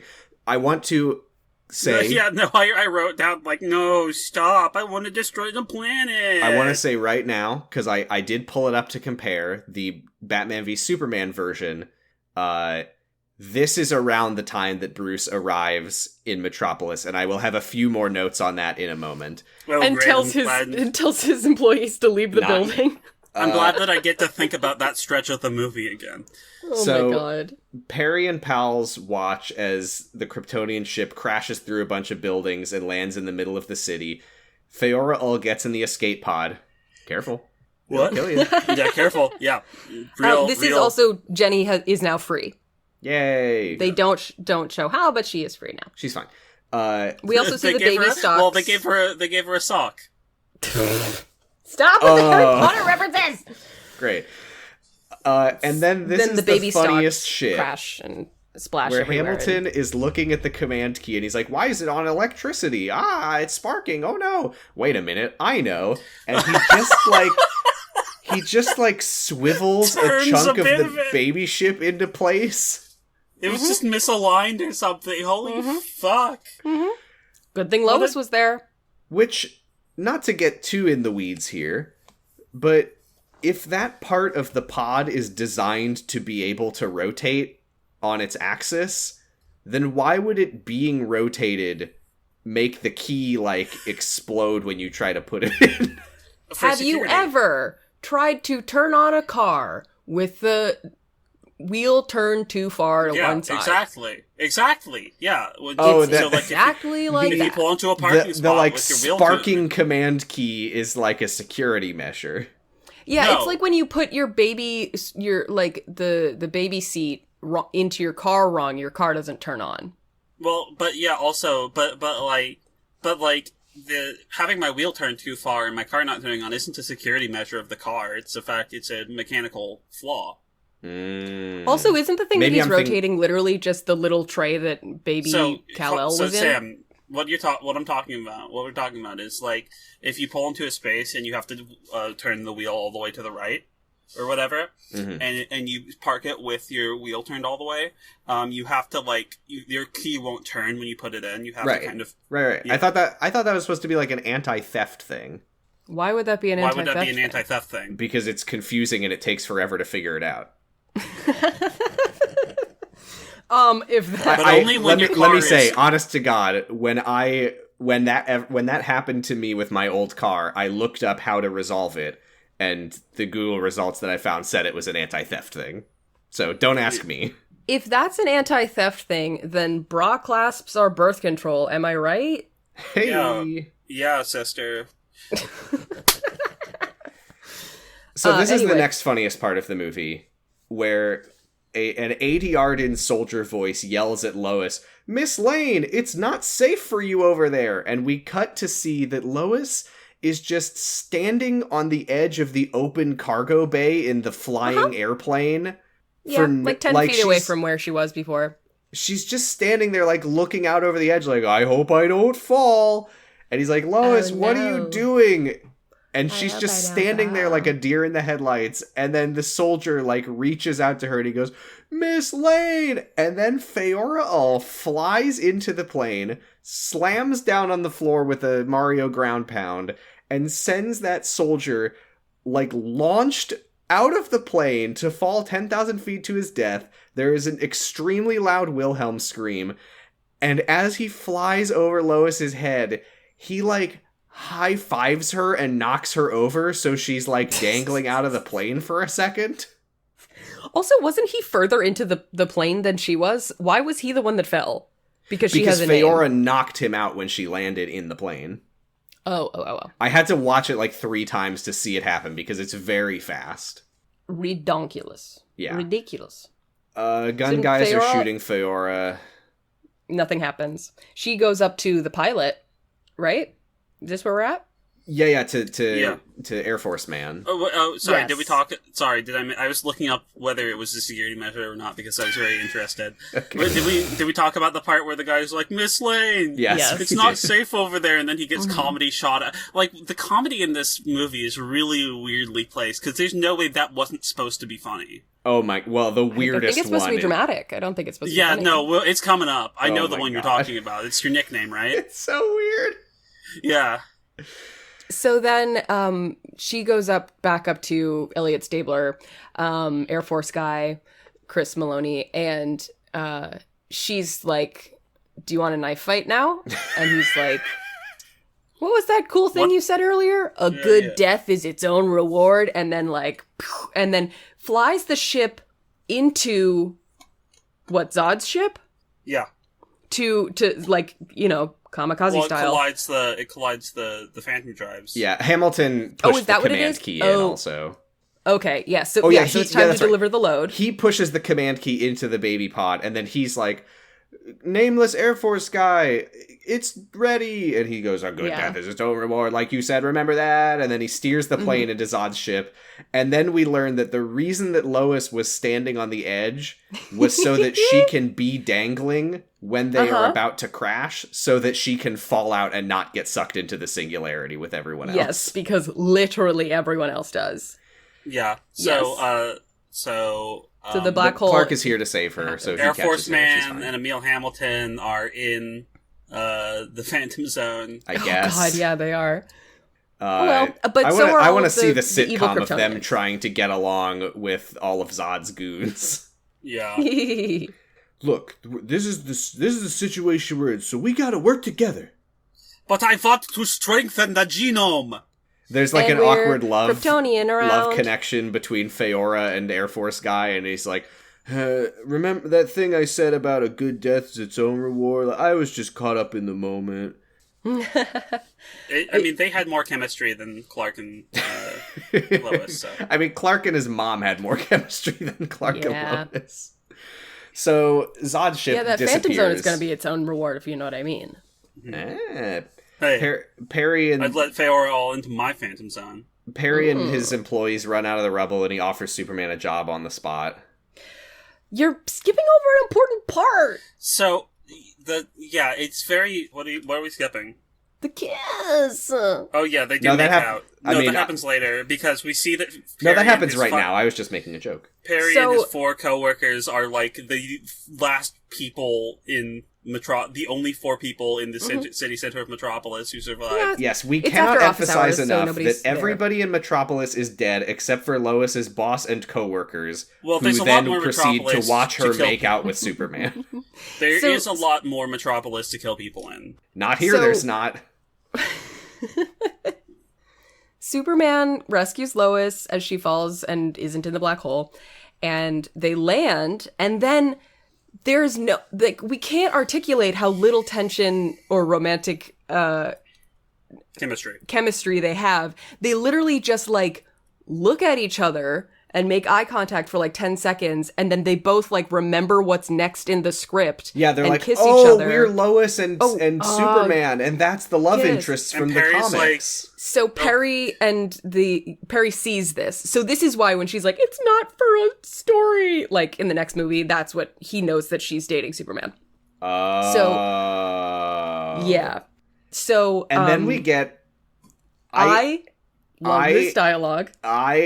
It's so fucking funny. It's so bad. Oh my God. So Lois says, they say it's all downhill after the first kiss. Who says that? Who says that? Quick round table. Has anyone ever heard that before? No. I think I've heard something like that. But I've never heard that before. Lois says that, something and then Superman's... I can imagine a grizzled, aging New York woman saying to me, honey, all downhill after it's all downhill after you know the what first that line kiss. You know what that line makes me think of is it reminds me of the fucking X-Men line that kills me every time I hear it, which is what happens to a toad when it's struck by lightning, same thing as everything else, because it's like a play on a phrase that doesn't exist. Yeah. So then Superman flirtingly looks at Lois and says, they might say it's downhill after the first kiss, but that's only true for me. Literally, his exact he says, words. I think that's only true if you're kissing a human, which he is. So he's kissing. Yeah, he's like, well, maybe for me. Hey. Yeah, he basically looks at her and says, the power dynamic in this relationship is pretty fucked. I'm gonna hate you after this. Human. Clark, think about what you're saying. I mean, he did get hit in the head a few times. He's just Often with bullets. Yeah. Yeah. His raisins might have she reinflated says- into grapes, but his brain sure hasn't. She I says, literally- you know, they say it's all downhill for after the first kiss, and he says, toaster. Oh, you know what, Toaster though? hole. What if his raisins did reinflate into grapes, and now he Baseball. has the smoothest That was- brain on earth? right. Baseball blackberry. I was watching this movie. I was watching this part by myself. And when he says, I think that only applies if you're kissing a human, I said out loud to myself, so only for you? Oh, I was laughing my ass off at this scene. I couldn't fucking believe he said that. What? Ugh, You and know, then they kiss they- again, obviously. But You know, like, they say it's all downhill after the first kiss. Yeah, for me. this is like Wonder Woman, like, no heart levels of dialogue. It's So And then the girl's Zod- like, can I be this like is you? the And worst she's like, romance I've ever no. seen in a movie. So And- then oh, Zod, I would like to, not quite a, well, yeah, I guess it's a retraction, but, so I was wrong last episode when I said, when I didn't believe Giga when they said that there was a big time jump in the next movie, because Yeah. apparently in BVS, it's a 2-year time skip between. I do wanna That's a say for the lot- record, that is we- really impressive for rebuilding the entire city center of Metropolis. I do want to say we have is. talked about that before. Well, Yes, we I did. forgot. Anyway, So I'm sorry. So So, that's what. But the amazing thing is that 2 years is where literally anything happens in Lois Yes. and Clark's relationship, because they have their first kiss and then blah blah blah blah blah blah. They're living together. They love each other. They're gonna get like engaged. Like, how convenient Somewhere- for Zach and Amy and Henry that they do not have to film any scenes of actual connection between Lois Lane and Clark Kent. at Somewhere in that span of all. 2 years, Lois and Clark learned that they both have a fetish for dirty, dirty shoes in the tub when they fuck. Exactly. it's the only place they can. God. Anyway, so Zod lets everybody know he's still alive by letting out a big fart in the Kryptonian scout ship. And so Superman's like, fuck, well, I gotta take care of this guy. I hope I don't kill, like, about 1,000 more people. Superman flies over to Zod. Zod shows Clark a handful of dirt and says, Clark, I made dirt. Yeah. So he's being a drama queen. He's like, I'm a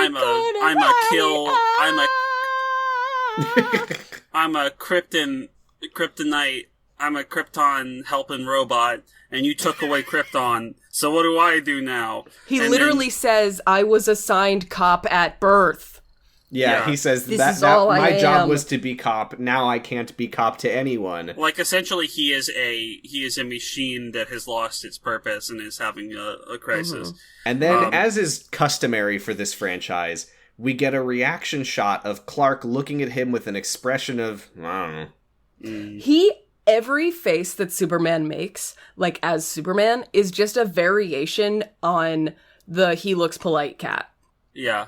That's all he's ever doing, is like pursing his lips together a little bit. Yeah, So Zod does he's a just big like, punch on Superman that's pretty cool. I like his big punch. Superman goes and flops in, does something very funny, because he lands on his face, he lands like prone, and then he just kind of floats up, and he's like floating prone like a meter off the ground, and it's very like weird to look at, because he's talking Yes. to like Zod who's standing up, and he's just kind of laying down on the air. Yes, it's very weird. He's like, he loves to float on his belly.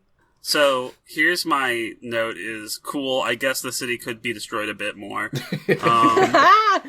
So This is yeah, also where Zod has said, like, he's like, I don't get to be, the cop that I was assigned at birth anymore, so I'm just gonna kill all humans now. Fuck you. Yeah. Might as well. yeah, So that's spite. what it is. That's what we're doing. Okay, so this is this part. They more fighting, more punching, more crashing through buildings. They end up in an empty office building, and Zod discovers how to do laser eyes, and he does laser eyes in the middle of the building. There's But a it hurt. very silly shot where the floor under Clark's feet gets lasered and collapses, but Clark can fly, so his legs just like Yes! flop out under him. Yes, he's floating on his belly again. But I need to say, this is so important.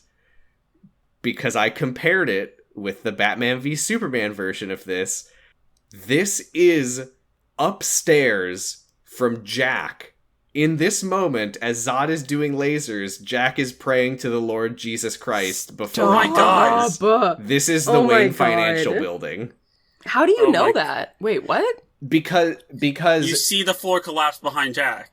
Oh my god. It's in Batman v Superman. We see Zod's lasers blasting out of a building. Oh, and right. then Bruce goes, Jack! And then that building collapses. And that is this building. Gosh. Oh my gosh! So, that is not the kind of detail that Zack needed to be paying attention to. There's a lot of really stupid details coming up. I will say, I pulled it. The reason I pulled it up to compare was because I thought that something didn't match up.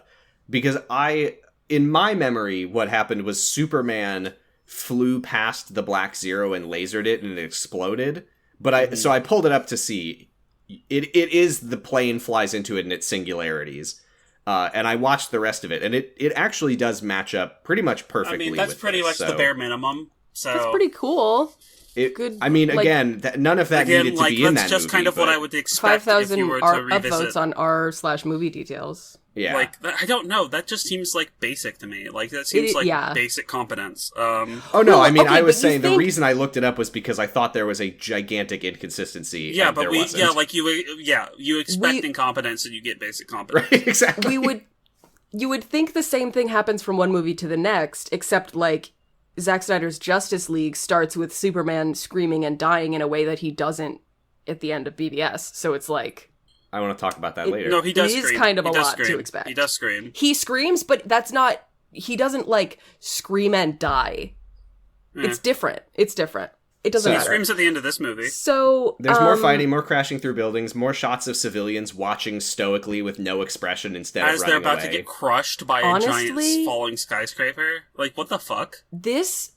Something about this scene just, like, looked kind of bad, and I was just kind of, like, embarrassed to be watching it. It looks like the civilians are embarrassed to be watching it. It doesn't look like they're about to be crushed by a falling skyscraper, and they're just like, Yeah, there's one extra in the front of one of the shots who just looks to be like, ooh, yikes. I was thinking of I'm actually going to go back. I don't know about this franchise.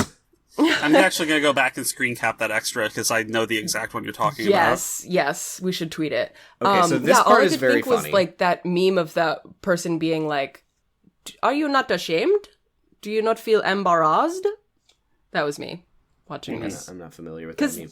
Now it's just a guy versus guy fight because the big existential threat to the world is defeated. So it's just the guy two guys versus guy fight CGI. is better than the stuff that came before it, though. I didn't like either of them, but I thought that this was less... I guess what I would say is all of the stuff involving the World Engine and the Black Zero was so, like, bullshit and made no sense. Where at least this, I was like, I mean, I'm bored, but at least I can wrap my head around two guys punching each other really hard. Right, yeah. So I love this part, though, because there's more explosions, more throwing, who cares? The movie needs a way to turn the fight momentarily in Zod's favor to build tension, but also we can't, like, see Superman looking weak. Nope. So instead what they do is they say, well, how can we make that happen without making Superman look weak? Oh, I know. What if a car literally just falls out of the sky for no reason and clonks Clark on the head, momentarily distracting him so Zod can kick him in the chest, sending him flying up a building? I don't quite know how that one works. And then what happens after that is Zod yells up at Clark, "This will end with one of us dying." Val? Huh? Let me pull it up. Yes, that's literally it. Yes, I could not believe it. They're just like, I don't know about this. Okay, and then Zod, you know when you're a kid, and you have stairs. Yes. No. Oh yeah, and how I climb them. And you how go I on all climb fours stairs like when I'm a kid. A bear.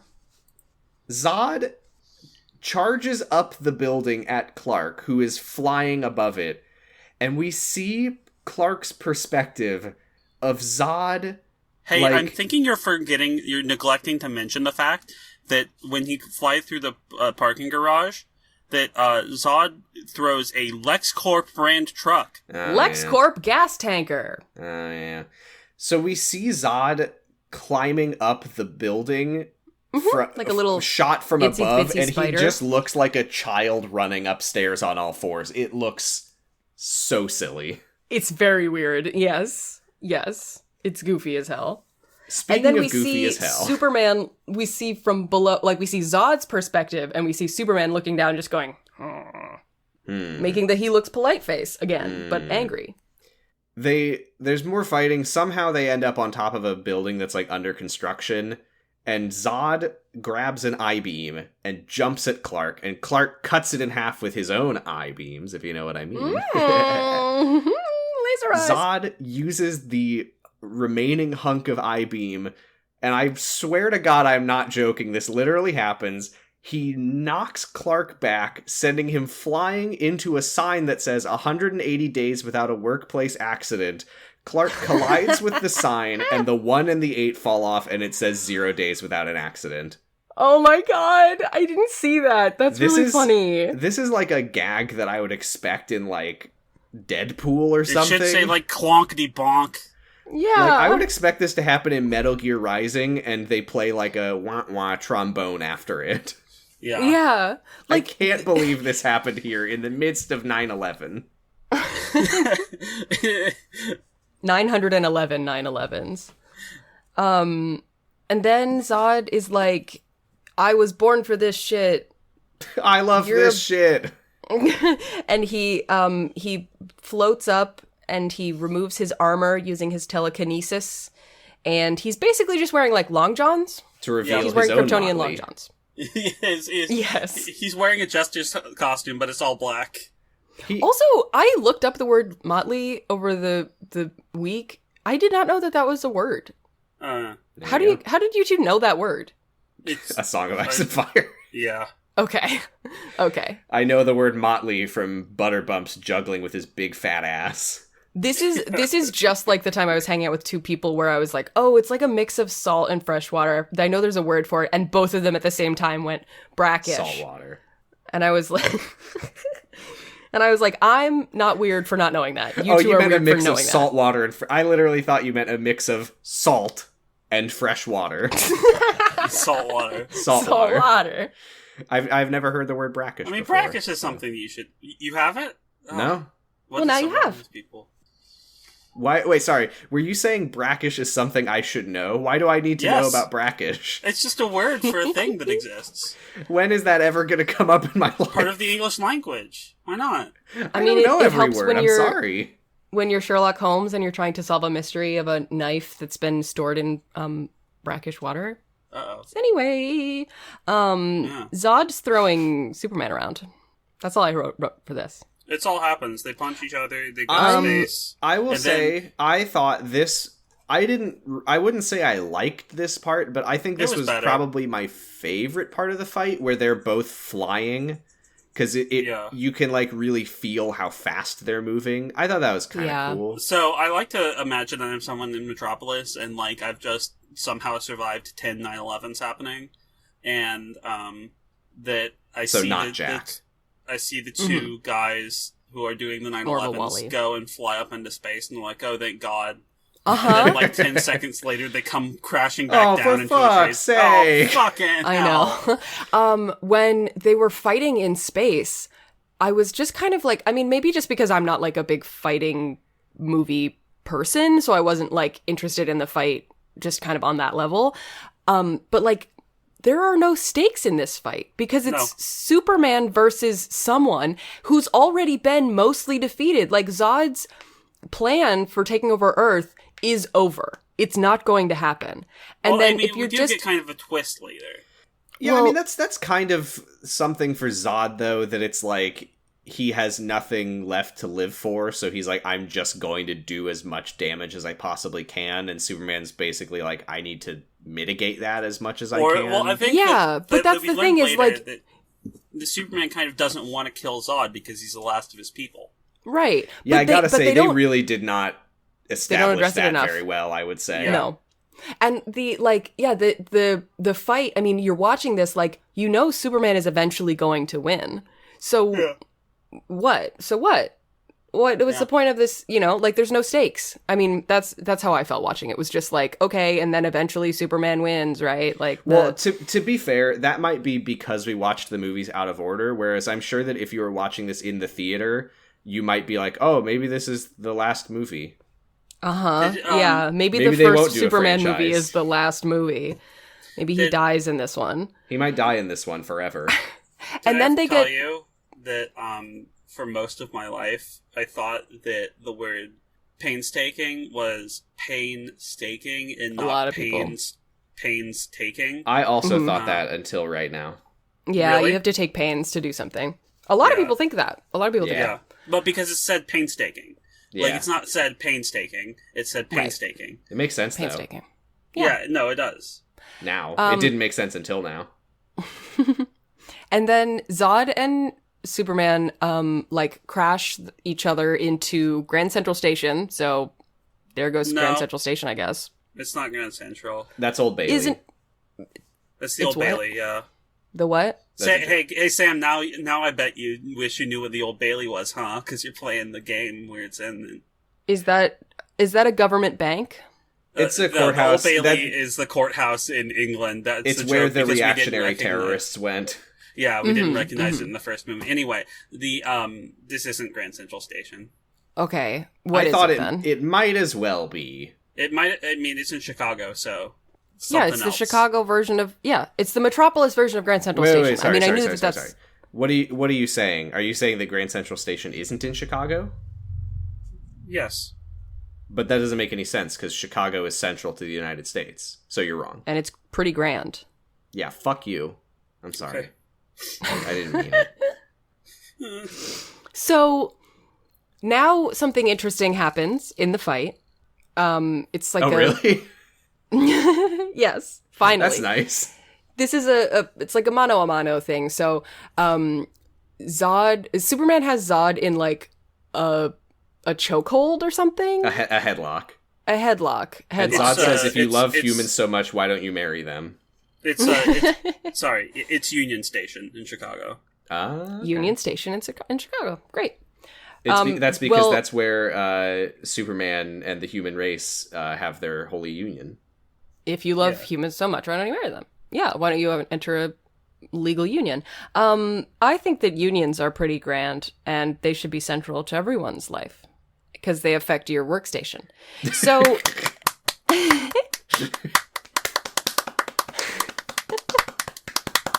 Thank you.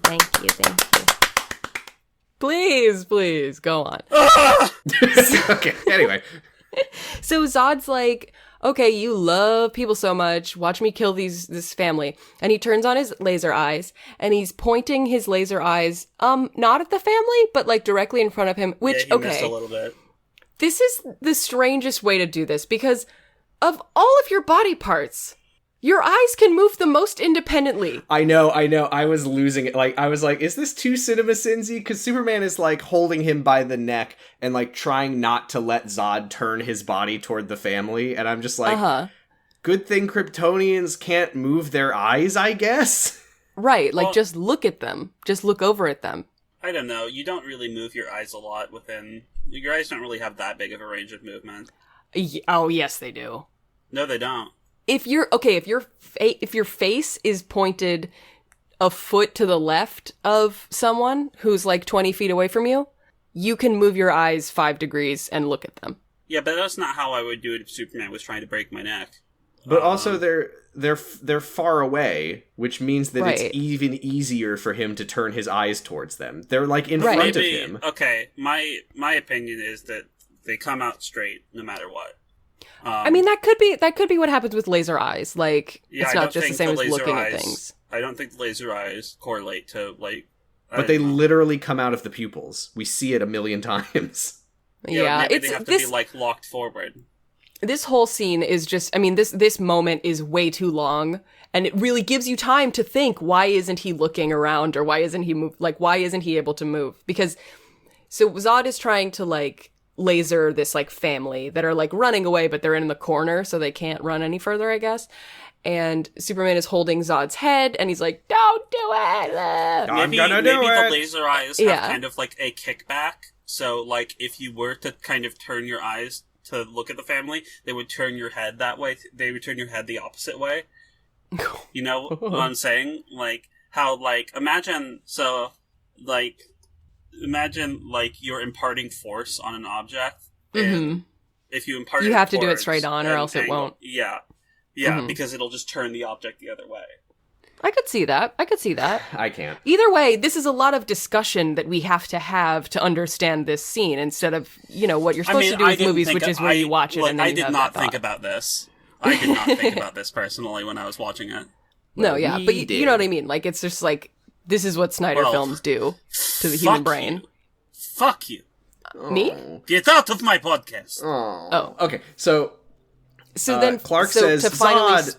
Oh, and Lois is here also. Clark says, Zod, stop! And Zod says, no! And Clark says, oh, okay, then, if you're not gonna stop, then... And he snaps his neck.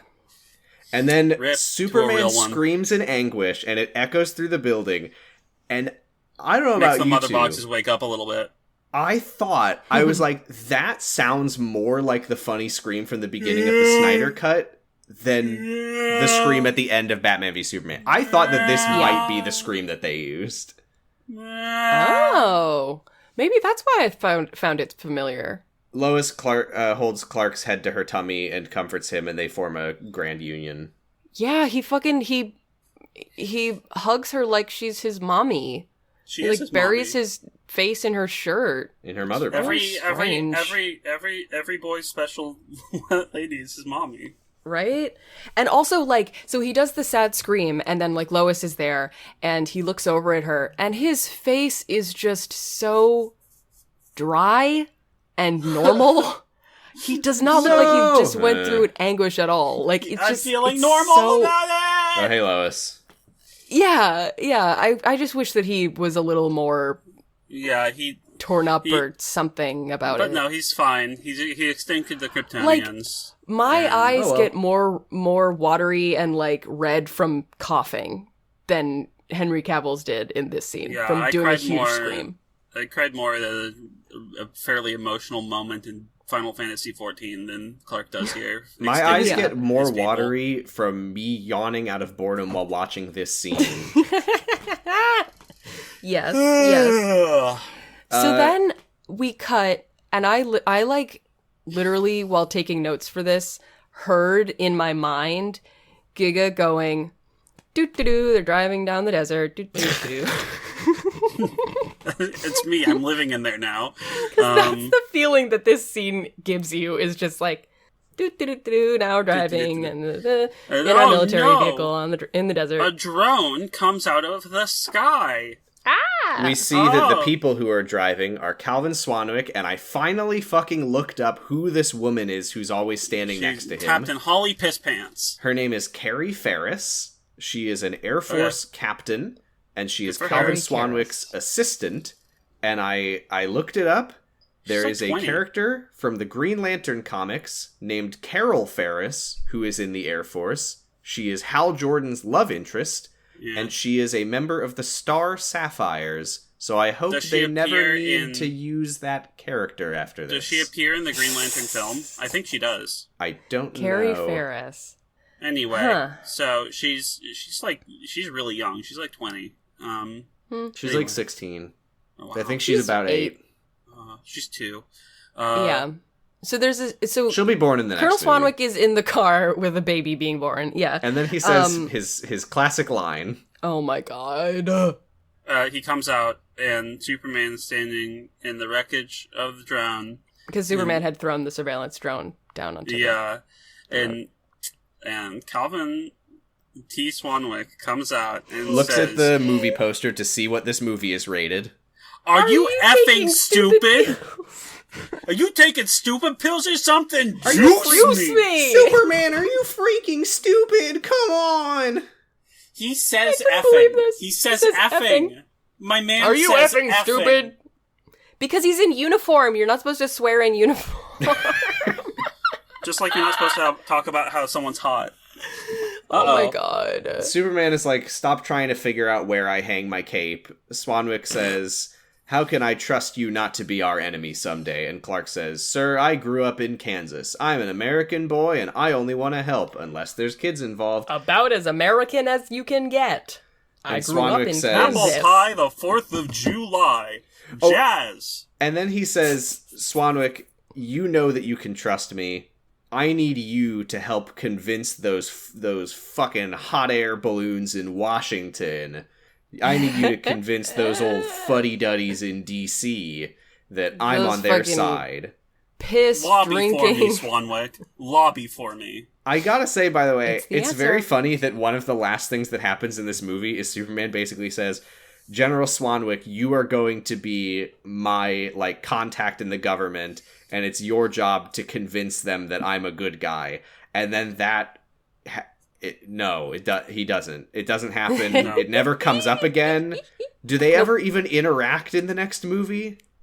No. No. Not directly. All right. No. And then, so he's like, okay, stop following me. Love you. Bye. And he leaves. And he flies away and he's like, God damn it, I said I love you. That's so embarrassing. Should I fly? Aye. Should I tell it? Oh. And then, yeah, he pulls a BoJack Horseman and he says, love you. No, I don't. Bye. And Captain Swanwick turns to Fairy Carrie and he says, what you smiling about? You damn floozy. And she says, I just think he's kind of hot. And then Captain Swanwick's like, that's my... get in the car. Yeah, which, okay, first of all, back off, okay? Yeah, come on. There's a line. He's clearly madly in love with Lois Lane, didn't you see? There's a line, yeah. And, secondly, he looks like fucking Henry Cavill. Of course you think he's hot. What the hell? Like, you don't have to lampshade everything that happens in a movie. Yeah. You can sometimes just have really handsome actors play characters and then not have people be like, wow, he's, like, very good looking. Isn't that weird? Shut up. Also, like, if he leaves Lois, Giga and I are right here. Yeah, so come on. It's just rude to, like, share imply you. that- I'm also here, but I'm not. I'll just watch. Yeah, you can direct him. Sam likes to watch. You can do, like, stewardess hands, like, pointing to me and Giga, like, Oh, right okay. here. Yeah, Oh, I didn't thought mean, that- like, that now he was lift your giving leg up. He'd be giving us tips, yeah. No, a little more. Get your dick out, sir. Play with her ass. No. No, Superman, on Earth, it goes up. It goes up. Anyway, so, Well, those raisins really do reinflate into grapes. Oh, God. like, we've ever seen them be raisins. We have. So, Clark goes home, and his mom is like, oh, are you wrapping up the movie now? Let me tell you about your dad. I go to sleep. She says, Good night. don't worry, Clark, your dad didn't just want you to kill a bunch of kids. He also... Wanted you to kill a bunch of teenagers. Yes. He saw your potential. Like, don't worry. He saw you as a kid in the yard with a towel on your back, to like a cape, which, okay, if you're Clark Kent and you're 10, so Superman doesn't exist yet. Doesn't exist, yeah. Who is your reference point for wearing a cape means hero? He saw Because your it's not potential Superman? because when you were a kid, he would lay on his back and he would lift you up by his arm and fly you around. Mm-hmm. I gotta say, this is like in the trailer, is that we see young Clark like running around in slow motion wearing a red cape on the lawn. And I'm just like, first of all, I'm like way too exhausted from an hour of explosions and buildings falling over to have any feelings about this. Mm-hmm. But also, like, No, yeah. that's not the Clark child that we knew. Like, we never saw him. We never saw that he had like aspirations of being a hero. We never saw that he was like that. Yeah, he's always been reluctant. He didn't want to be humankind's answer to the question of, are we alone? Right, they clearly were just like, this will be cool in the trailer. And then they put it in the movie even though it doesn't make any sense for the character. And I'm sorry, I just really can't get over why would he think that a cape means heroic? Who is he referencing? Who is his he emulating? Superman comics, that's where he got his name. Like, literally, like... It's the same way that he knew that he's in love with Lois Lane, because that's what happens in the comics that he read as a kid. It's in the script! Like, if I was Martha Kent, which I'm not, but Martian Manhunter is, and I saw my child running around with, like, a long cape, I wouldn't think, oh, he wants to, like, save people. I'd think, be like, oh, his shoulders are cold. Hey, do you think I would be like, oh, good for him, he's taking after his mom and being gender nonconforming. Like... Do you think that... Women do love capes. Do you think women be caping? Do you think that, the capes are kind of a sign of you being a little shitty because, like, on Krypton? Because, like, Feora Ul wore a cape, but Zod didn't. And Zod is Feora Ul's boss. And Batman wears a cape and we don't like him. Yeah, true. But Superman does wear a cape and we do like him. I don't know. It is interesting. Really I never actually thought about it. It does kind of make me think about, like, Watchmen, where, like, in a world where superheroes actually exist, everyone just reads pirate comics instead.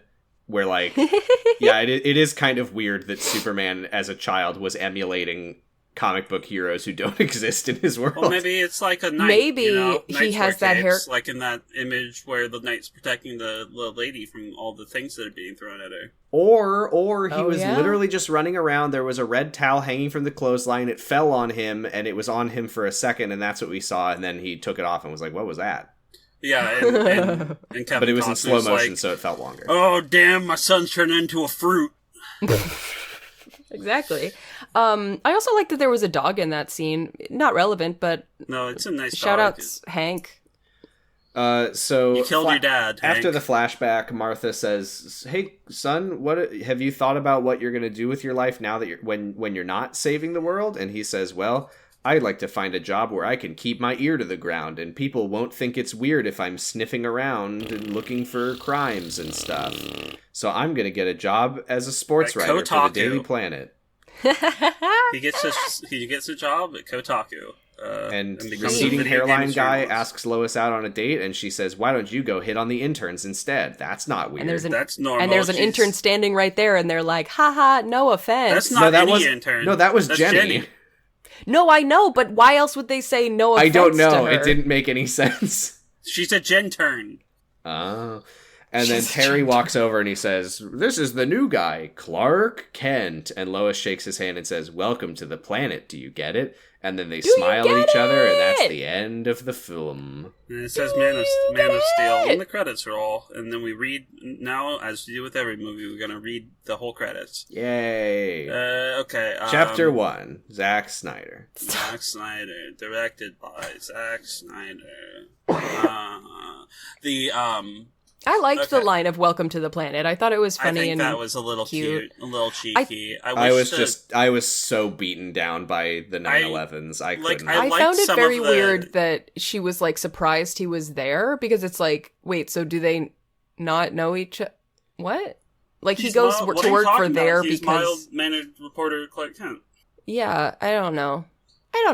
I wish we had seen. Well, no, you don't. Given how well they did it, I don't think that I would want to have seen more Lois and Clark stuff, but, like, that's right. We super don't get anything, and I, like, would have been nice to see a relationship forming between them, but we definitely didn't get it. Maybe they fuck in the refrigerator sometimes. Yeah, Clark empties out the refrigerator and they're fucking there. Is it a walk-in, or are they just really flexible? It's very little thrusts. When he's in the refrigerator, the sunlight can't penetrate through because that's how radiation works. That's what I learned from Indiana Jones 4, which means that he re-raisins when he gets in the fridge, and then she can fit in there with him because he's a scrawny little guy, like in the Flashpoint movie. That's sunlight. That's really disturbing. So sex in the fridge means no penetration. That's something you find out like at the end of a horror movie, is that a lady has been keeping a raisin man in her fridge and having sex with them every night. Well, he's only a raisin man when he's in the fridge. He gets out and reinflates. Mm-hmm. Yeah. Because there's no penetration in the fridge. That's really weird, Sam. But you have to admit that it would work. unlike all the other stuff that we've said about Lois and Clark's sex life, that thing was really weird, Sam. I don't know why you have said to that. admit that it would work. I'm sorry. That is nominally weirder than. But you have to admit. I'm forcing you to admit that it would work. You can't say that. We don't know how. Oh yes, we do. Never mind. We've seen him as a raisin.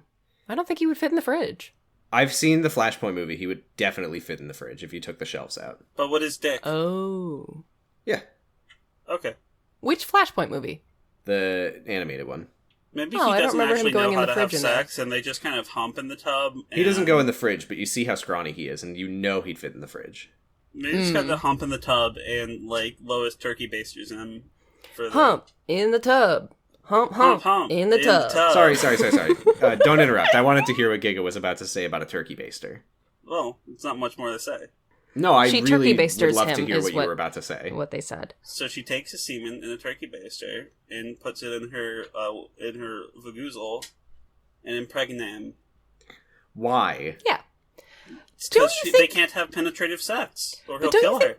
Kryptonians swimmers would be pretty powerful, though. Sorry. I can't believe it took me until now to remember to bring up the person who tweeted at us. I was trying to get you to remember. Yeah. This fucking person on Twitter, oh my gosh, was clearly like searching for people tweeting about Man of Steel, Woman of Kleenex, because this person replied on Twitter to our tweet to Joe at the Tallest Jews tweet from 1 full month ago. To say, actually, Zack Snyder debunked that stupid essay in his film Batman v Superman, and then included like a fan cam style edit of the scene where they fuck in the tub. Oh. Mm-hmm. Restore the Snyderverse people are so fucking weird. Did I rewatch that video just to look at Henry Cavill? Maybe. I don't know, did you? Next question, please. Okay, that's violating my HIPAA rights to ask me that. So my next question is a very important question. Or do we want to move on from Man of Steel? Are we done talking about it? I don't think. I think it was the best movie of the trilogy. I really, you know what? I will say that it is because shortest. Shortest. Yeah, shortest. I but think also, that is, but because I enjoyed. When you first said it, I was like, I don't know, this movie isn't like a good movie. But then I remembered what the other two things in the trilogy are. Exactly. So this movie is so good that I or so watchable that it put me into a world where like this podcast isn't about watching horrible movies that we fucking hate. And I was like, I don't know, this movie's only like a 6 out of 10. Yeah, exactly. Like, yeah. It's not, it is a movie. Whereas the other two are kind of like adventurous art pieces. It's undeniably the best of the three. It's not good. No, this is the movie ever made. This one hits 0 at least. I would kind of like to see a movie, a Superman movie that has like almost no fighting. Yeah, it's same. like just about those 2 years between the end of the fight with Zod and the beginning of BVS proper. You know what I mean? I'd like a Superman movie that's like an actual movie and not like a comic book movie. Because they get engaged and they literally don't even talk about, like, he literally doesn't even propose because his dead self mails a ring to her and she puts it on. And then he's like, oh, I guess you put it on. She's like, ha, yeah. Lauren was showing me this. Are you roommates? What is this chemistry? Lauren was showing me this clip from Christopher Reeve's Superman that apparently goes around on the internet sometimes, where it's like Superman rescues Lois Lane and like sets her on the roof of her apartment building and then flies away. And then a minute later, Clark like knocks on her door and his mannerisms are completely different. And he's like, hey Lois, I'm here. Oh my gosh. And there's a moment where Lois like walks into the other room while he's standing in her apartment, and he like looks in the mirror and he like straightens up and like becomes Superman like in front of your eyes, and it's really like, damn. That's cool. What if Henry Cavill had been allowed to play Clark Kent instead of just playing Superman? Yeah. Oh. But he wasn't. We need to talk about something important, which is where do we go from here? What are you having for dinner? Yeah, where do we go from here? Because what do you want to watch next? Because the next, so I think that personally, I believe that watching the Snyder trilogy backwards was a fun and bullshit thing to do. But yes. I think it would be nice to see how this franchise plays out in order to an extent. And the next movie in the franchise, chronologically, it went Man of Steel, BVS, Suicide Squad. Right. Oh. Do we want to watch Suicide Squad next? I think I'm ready to watch Suicide Squad. I kind of think we have to watch Suicide Squad next. Yeah. I think I'm strong enough. I think I'm like opposite of Mr. Incredible voice. I can do it. I am strong enough. I mean, we started with the fucking 4-hour Snyder cut. I don't think that we can... We did. I think that we were always strong enough. We watched season 2 of Who Wants to Be a Superhero. We can watch anything. We did. My only other one was Catwoman. Oh, God. Halle Berry Catwoman, which is one we will have to watch because that is like that and like Daredevil, like Ben Affleck Daredevil. Oh, God. Oh, my God. More Ben Affleck. But wow, yeah. So like Ben Affleck playing a guy who uses echolocation. Yeah, so like the prototypical bad superhero movies, in my opinion, are Ben Affleck Daredevil, Halle Berry Catwoman, and Green Lantern. You did forget to say Elektra. Oh yeah, Elektra too. I forgot that. I forgot about Elektra until this moment. I think, but we have to watch. We have to watch Daredevil to watch Elektra. Oh yeah, I mean, I think that at this point, I'm all in on the DCEU at this point. I think we fucking watch all these movies. Okay, that's fine. Yeah, fuck it. Can we also, my friend... Maybe after that, then we can watch 2005's Elektra. Oh, Green Lantern is on HBO Max. That is a movie I saw in theaters, and it is really bad. I almost saw that in the theater, but I was in the wrong theater. I was actually there to see the Smurfs movie. I thought it would be funny for a laugh. It wasn't. It's very ableist, the Green Lantern movie. I have heard that. I think you've said that before. It's true. Well, I guess next time we'll watch Suicide Squad, not the Suicide Squad. Keep in mind, not the Suicide Squad. Well, I mean, if we're gonna watch it in reverse order, which we need to watch Birds of Prey before the Suicide Squad. I'm pretty sure we I think we should watch it in specifically said that we're order. not going to watch the rest out of order. Okay. Now Plus, that this we gives us know, something to look forward to, which is Aquaman. We know like too much about the characters now for the backwards thing to really like True. do anything. We'll just watch them arbitrarily. Hey, what are we supposed to learn about Martian Manhunter Captain Colonel Swanwick? No, I never thought that we were,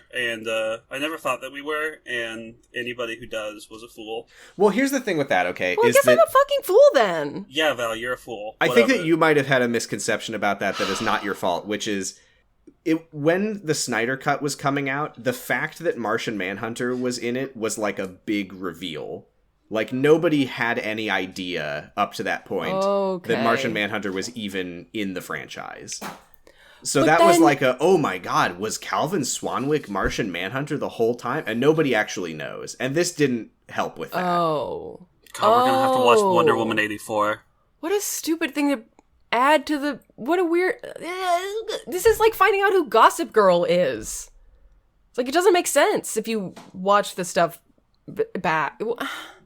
Why did he do that? Because he wanted to put it in the movie. Yes. And so we could have the Martha Manhunter theory. Martha Manhunter is real. Colonel Swanwick... the Martha Manhunter canon. Right. Colonel Calvin Swanwick Manhunter is just a waste of brain space. Secretary of Defense Manhunter. Yeah. Right. I don't like that Zack did that. I do. I'm annoyed with Zack right now. I think it's funny. Well, you would think that. Yeah, you would think that, you simpleton. You Right, that's immature, What? irreverent. I'm We sorry. could watch- I should we treat could- these films with more reverence. We could watch Yeegly. Watch what? Yeegly. Why? Is I don't know. Suicide Squad on HBO Max? I think so. Yeah, Suicide Squad is. The Suicide Squad is going away today. Yeah. We gotta Maybe watch it'll that. be back on by the time we get there. God, I don't want to fucking watch that movie. I don't want to watch a James Gunn movie. Too bad. I heard it's good. The Suicide Squad? Yeah, I've heard a Yeah. lot of things are good. Oh, yeah. That's Yeah, true. Sam doesn't People like told me James Gunn Guardians of the movies. Galaxy was good. Yeah. It is, because it is. It's not. It's pretty good. It's not. Anyway, Yeah, Suicide so Squad is Suicide on. Squad. I see it. 2 hours and 2 minutes? Fuck, that's a short movie. Hell yeah. We can knock that out in Yay. 2 episodes. But They you took also have to out the watch- 45 minutes of Jared Leto. Good. But you also have to watch the entire Harry Potter series between each episode. Okay. No. Okay, well, That's your choice. yeah, if you So want what to are be you a having transfer... for- Yeah, what are you having for lunch? I don't know yet. Hey, here's something funny. You know how Mm-hmm. we've had this weird problem on HBO Max where it feels like it never wants you to know that Batman v Superman Dawn of Justice Ultimate Edition exists, and it doesn't Yes. it doesn't Mm-hmm. like put it on your continue watching. You have to like scroll down 10 miles in the search results to see it. Yes. When I click onto Suicide Squad and it says more like this, the first thing is Batman v Superman. So I think that bodes well for us. You can navigate...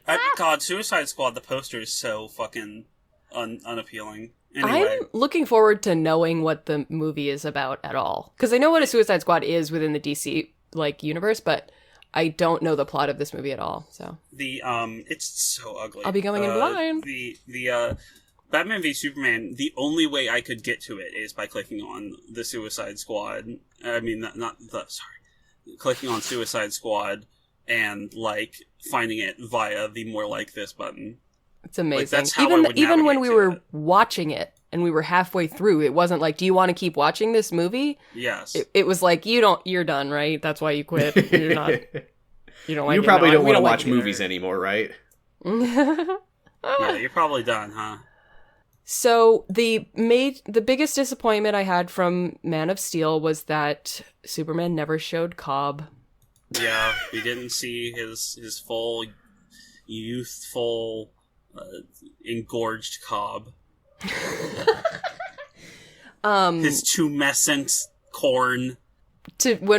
Now that we've finished this movie, you guys can come over and we can have a cookout where we eat corn and grapes. We eat Cobb! Anyway, I've been eating Cobb this whole time. Carrot I don't Top. even know what that means. I'm sorry. Yeah. Well, shucks. Well, fucks. Don't get Well, squashed. We're hosted on noisepace.xyz, Yeah, where you can- home of many fine podcasts. like LMNOP, which I'm recording in an hour. Like, Ooh, nice. The Stick. Tuning fork. Spooning Fork. Nope. Knife. Nope. Little Guy. You can find us individually on twitter.com. I'm Val Flight Cub. You can find me on Flight Cub. The second B stands for Buicide Bod. Born on the Bob. Born on the Bob. I'm Gigalithic. You can find me on twitter.com at Gigalithic. And you can find out what I did in Paradise Killer. Listen to the soundtrack. I edited it Listen- in, and whoa, It's real good. I edited it in. It's fucking hard to say on that last episode, and I listened to it and I said, "Oh yeah, Yes. oh yeah, oh that's right, I remember." Yeah, it's real good. I'm Sam. You can find me on Twitter at Posy Stress, and you can also listen to my other podcast, Kyle XY, where my brother and I are watching Kyle XY. We're on season 3. We're almost halfway done with the final season because it's a short one. And boy, season 3, Kyle, kind of a shithead. No. Yay. Maybe that's why they canceled him. Yeah, I think they probably canceled him because he was being a little shit in season 3. And like we say at the end of every episode, water us, or we won't make incisive and meaningful commentary. Slob on our Show knobs like cob. corn on the cob. Slob on our knobs like corn on the cob. Say it. Slobbing our knobs like corn on the cob. Bye. Bye. Sorry for saying that. No, Thanks. I'm not. I love you, listener.